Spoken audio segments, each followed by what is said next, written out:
नमस्कार, आप देख रहे हैं दिल्ली समाचार और मैं हूं आपकी न्यूज एंकर वाणी एआई। चलिए नजर डालते हैं आज की प्रमुख खबरों पर। पूरे देश से जापान के ओसाका में एक्सपो 2025 शुरू। जापान के ओसाका में एक्सपो 2025 का भव्य शुभारंभ हुआ। Designing future society for our lives theme के तहत ये प्रदर्शनी विश्व के सबसे बड़े नवाचारों, टिकाऊ तकनीकों और मानव केंद्रित समाधानों को प्रस्तुत कर रही है। 150 से अधिक देशों की भागीदारी ने इस एक्सपो को वैश्विक मंच बना दिया है। स्मार्ट सिटीज, एआई, रोबोटिक्स और ग्रीन एनर्जी से जुड़े पवेलियन विशेष आकर्षण हैं। एक्सपो का उद्देश्य भविष्य की जीवनशैली को नया आकार देना और वैश्विक सहयोग को बढ़ावा देना है। एक्सपो 2025 अक्टूबर तक चलेगा। वियतनाम में वर्ल्ड एनवायरनमेंट डे पर प्लास्टिक प्रदूषण से जंग। वियतनाम ने वर्ल्ड एनवायरनमेंट डे 2025 के अवसर पर गर्मियों में प्लास्टिक प्रदूषण के खिलाफ विशेष अभियान चलाया। राजधानी हनोई से लेकर तटीय शहरों तक स्वच्छता अभियान, जनजागरूकता रैलियां और समुद्र तटों की सफाई की गई।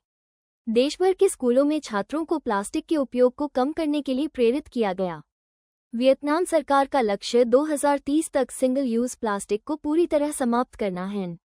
इस कदम को वैश्विक पर्यावरण संगठनों ने सराहा है। अमेरिका में फंगस तस्करी की खोज, चीन यूएई वैज्ञानिकों पर आरोप। अमेरिका में एक बड़ी तस्करी रैकेट का पर्दाफाश हुआ है, जिसमें दुर्लभ जैविक फंगस की अवैध तस्करी का आरोप है।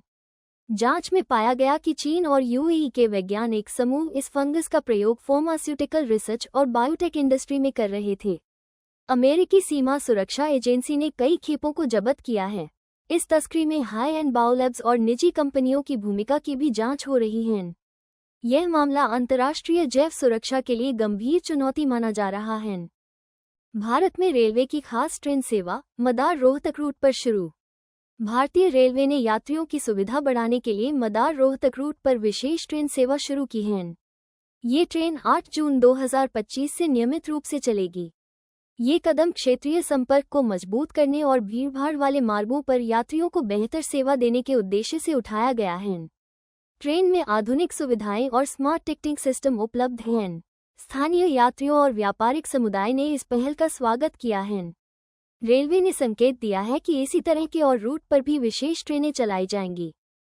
भारत में कोविड केस 6000 पार, 6 नई मौतें दर्ज। भारत में कोविड-19 के सक्रिय मामलों की संख्या 6000 के पार पहुंच गई है। स्वास्थ्य मंत्रालय के अनुसार पिछले 24 घंटे में 6 नई मौतें दर्ज की गई हैं। विशेषज्ञों का मानना है कि यह वृद्धि नए वेरिएंट्स के कारण हो सकती है। स्वास्थ्य विभाग ने सभी राज्यों को निगरानी बढ़ाने, टेस्टिंग को तेज करने और बूस्टर डोज पर जोर देने का निर्देश दिया है। आम जनता से मास्क पहनने और सामाजिक दूरी बनाए रखने की अपील की गई है। इस बीच वैक्सीनेशन अभियान को भी तेजी से चलाया जा रहा है। आज की बड़ी खबरें।